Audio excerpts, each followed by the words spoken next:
నా ప్రియమైన సోదరిమణులారా, మిత్రులారా, నాతోటి భారత పౌరులారా, మీకందరికీ నమస్కారం. ఈరోజు నేను ఏ రాజకీయ పార్టీ గురించి కానీ, ఎన్నికల గురించి కానీ, ఏ ఒక్క నాయకుడిని గురించి కానీ నేను మాట్లాడడం లేదు మిత్రులారా. అంతకంటే చాలా ముఖ్యమైన విషయం గురించి మాట్లాడుతూ ఉన్నాను. ఎందుకంటే ఇటీవల NCERT, national council of education research and training వారు పబ్లిష్ చేసినటువంటి, ప్రచురించినటువంటి 9వ తరగతి సాంఘిక శాస్త్రంలో భారత రాజ్యాంగ పీఠికను తొలగించి, పైగా అంతేకాకుండా మనుస్మృతిని హైలైట్ చేస్తూ దాంట్లో ఇంక్లూడ్ చేయడం అన్నటువంటి విషయాలు, వార్తలు విన్న తర్వాత ఈరోజు నేను భారతదేశ భవిష్యత్తు గురించి మీతో మాట్లాడాలని అనుకుంటున్నాను. ఆ భారతదేశ భవిష్యత్తు నేడు మన తరగతి గదుల్లోనే రూపుదిద్దుకుంటా ఉంది. రాజ్యాంగాన్ని కేవలం సుప్రీంకోర్టు, పార్లమెంటు లేదా ఎన్నికల సంఘము లేదా ఎన్నిక చేసుకునేటువంటి ప్రజలు మాత్రమే కాపాడతారని చాలా మంది భావిస్తుంటారు. అది నిజం కాదు. ఎందుకంటే ఒక చిన్నారి బాలుడు, బాలిక సమానత్వాన్ని నేర్చుకున్నప్పుడు రాజ్యాంగం ప్రతిరోజు రక్షించబడుతుంది. ఒక విద్యార్థి ఒక శాస్త్రీయ దృక్పథాన్ని అలవరుచుకున్నప్పుడు రాజ్యాంగం రక్షింపబడుతుంది. స్వేచ్ఛ, సౌభ్రాతృత్వం వైవిధ్యం పట్ల గౌరవం వంటి విలువలను విద్యార్థులకు, యువతకు బోధించినప్పుడు అది రక్షించబడుతుంది. రాజ్యాంగం కేవలం వ్యవస్థల ద్వారా మాత్రమే కాదు పౌరులారా, మిత్రులారా, అక్కడ కాకుండా పౌరుల ద్వారా. పౌరులంటే ఎవరు? ఈనాటి యువకులు, విద్యార్థులు, రేపటి భారత పౌరులు. ఆ పౌరుల ద్వారా నిలబడుతుంది. ఆ పౌరులు విద్య ద్వారానే తీర్చబడతారు. ఇటీవల ఈ ఎన్సిఆర్టీ 9వ తరగతి సాంఘిక శాస్త్ర పాఠ్య పుస్తకంలో రాజ్యాంగ పీఠికను మనం ఒకటి గుర్తుపెట్టుకోవాలి. ఇక్కడ రాజ్యాంగ పీఠిక ఏ గ్రంథానికైనా, ఏ పుస్తకానికైనా ఒక పీఠిక భాగం, ఇంట్రొడక్షనరీ భాగం ఉంటుంది. ఆ రాజ్యాంగ పీఠిక ప్రియాంబుల్, దానిలో ఆ పుస్తకం యొక్క ఉన్నటువంటి ఆ సబ్జెక్ట్ విషయం యొక్క మొత్తం ఎస్సెన్స్ అంతా దాంట్లో ఉంటుంది. ఈ రాజ్యాంగ పీఠికను అనేక సార్లు సుప్రీంకోర్టు వారు ఇది ఒక basic structure of the constitution, దీన్ని ఎవరు కూడా మార్చడానికి వీల్లేదు, ఇది మూల నిర్మాణం అని చెప్పి అనేక తీర్పుల్లో చెప్పారు. అటువంటి రాజ్యాంగ పీఠికను ఈ రాజ్యాంగ పరిచయ అధ్యాయం నుండి ఎన్సిఆర్టీ వారు తొలగించి, దానికంటే ప్రాధాన్యత ఇప్పుడు ఎంతో వివాదాస్పదమైనటువంటి ఓటర్ల జాబితా ప్రత్యేక సమగ్ర సవరణ, ఇంటెన్సివ్ రివిజన్ పునరుచ్చరణ ఈ సర్ను చేర్చారు. అంతేకాకుండా అంతకంటే మరొక వివాదాస్పదమైనటువంటి ఈ మనుస్మృతి కావ్య ప్రశంసను మరొక అధ్యాయంలో అక్కడ చేర్చడం జరిగింది. అంటే ఎన్సిఆర్టీ పాఠ్య ప్రణాళిక పూర్తిగా కాషాయీకరణ, మతతత్వంతో నిండిపోతా ఉందని అర్థం. ప్రస్తుత ప్రభుత్వ విద్యా విధానం, నేషనల్ ఎడ్యుకేషన్ పాలసీ, ప్రవేశ పరీక్షల్లో అంతులేని లీకేజీలు. ఇప్పుడు మనం చూస్తా ఉన్నాం ఎంట్రన్స్ టెస్ట్ లో ఎన్ని లీకేజీలు.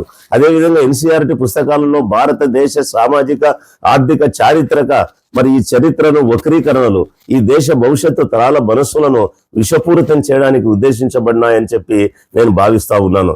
దీనికి తోడు మనం ఇటీవల చూసాము, కొత్తగా పశ్చిమ బెంగాల్లో అధికారంలోకి వచ్చినటువంటి బీజేపీ డబుల్ ఇంజన్ గవర్నమెంట్.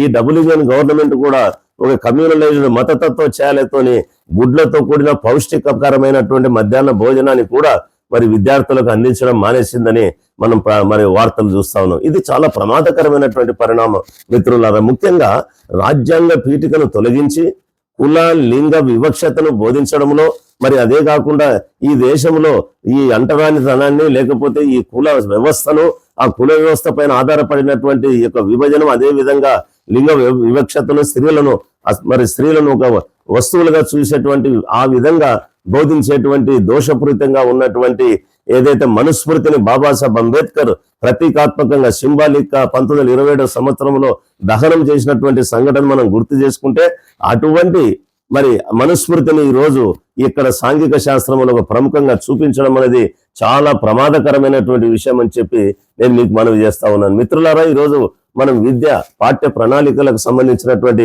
ఒక ముఖ్యమైన చర్చను ఈరోజు మనం చేస్తా ఉన్నాం, మనం సాక్ష్యం ఇస్తా ఉన్నాం.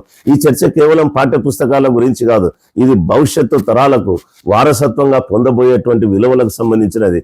పిల్లలు ఈ యొక్క మామూలుగా మనం సూపర్ స్టిషన్స్ అంటాం, అంటే ఈ మూఢనమ్మకాల గురించి నేర్చుకోవాలా, లేకపోతే మతోన్మాదాన్ని నేర్చుకోవాలా, లేకపోతే పిల్లలు పౌరసత్వం నుండి చదివేటప్పుడు మొదట ఏం నేర్చుకోవాలి?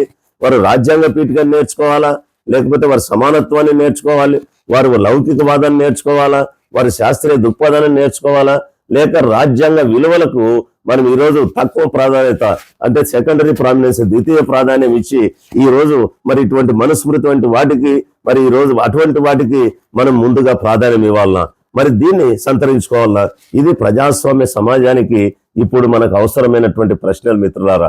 మన రాజ్యాంగంలో ఆర్టికల్ 51A(H) ప్రతి పౌరుడి పైన ఒక బాధ్యత పెట్టింది. ఆ బాధ్యత విధిస్తుందని మనం గుర్తుంచుకోవాలి. అదేంటంటే ప్రతి పౌరుడు కూడా శాస్త్రీయ దృక్పథం, మానవత్వం మరియు అన్వేషణ, సంస్కరణల స్ఫూర్తిని పెంపొందించుకోవాలా. ఆ పదాలను మరొకసారి గమనించండి మిత్రులారా.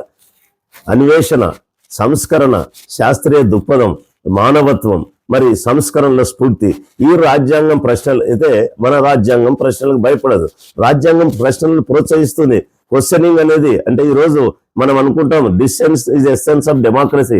ప్రజాస్వామ్యంలో విమర్శ అనేది చాలా ప్రధానమైనటువంటి. ప్రజలు ప్రశ్నలు అడిగినప్పుడే ప్రభుత్వాన్ని కానీ మరి వ్యవస్థలను కానీ ప్రశ్నలు అడిగినప్పుడే అక్కడ పురోగతి, అభివృద్ధి మొదలవుతుంది. ప్రజలు ప్రశ్నలు అడిగినప్పుడే సామాజిక సంస్కరణలు మొదలవుతాయి. ప్రజలు ప్రశ్నలు అడిగినప్పుడే ప్రజాస్వామ్యం నిలబడుతుంది.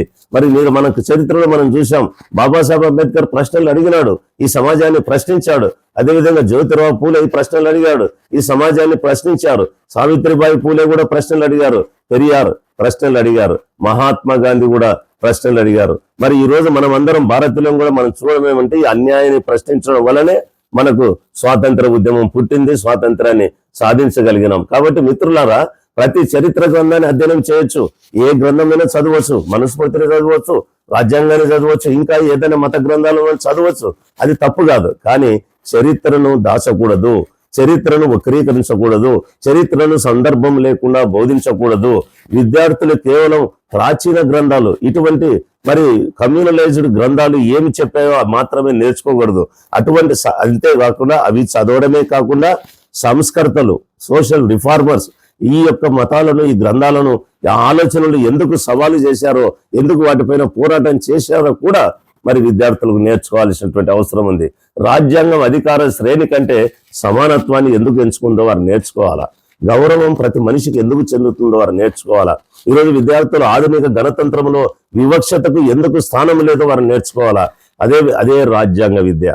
ఈరోజు నా విజ్ఞప్తి చాలా చాలా సరళమైనది మిత్రులారా. మనం రాజ్యాంగ విలువలను కాపాడుకుందాం, శాస్త్రీయ దృక్పథాన్ని కాపాడుకుందాం, మనం సమానత్వాన్ని కాపాడుకుందాం, మనం లౌకిక వాదాన్ని కాపాడుకుందాం, మన యొక్క ప్రజాస్వామ్యాన్ని అదేవిధంగా సౌభ్రాతృత్వాన్ని కాపాడుకుందాం.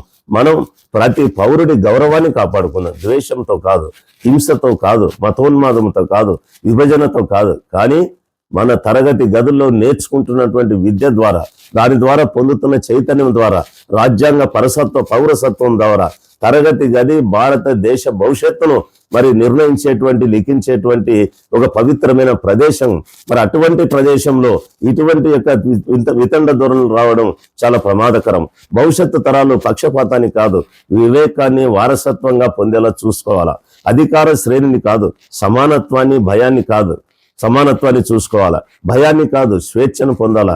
ద్వేషాన్ని కాదు, సౌభ్రాతృత్వాన్ని పొందాలా. అన్నిటికంటే ముఖ్యంగా వారు రాజ్యాంగాన్ని అక్షర రూపంలో మరియు స్ఫూర్తిగా వారసత్వంగా పొందేలా చేసేదానికి మనం ప్రయత్నం చేయాలా.